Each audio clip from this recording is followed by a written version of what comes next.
Hi everyone, welcome. Today in front of me is Apple HomePod 2 and I'm going to show you how to easily enable and manage VoiceOver. Let's get started. First we have to open our Home app and click on our device. Now we have to click on our gear icon and scroll down to accessibility.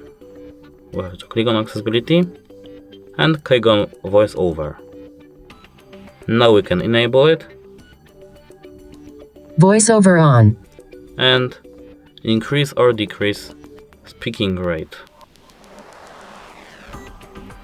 We can easily manage double tap timeout and audio ducking. We can either disable it or enable it.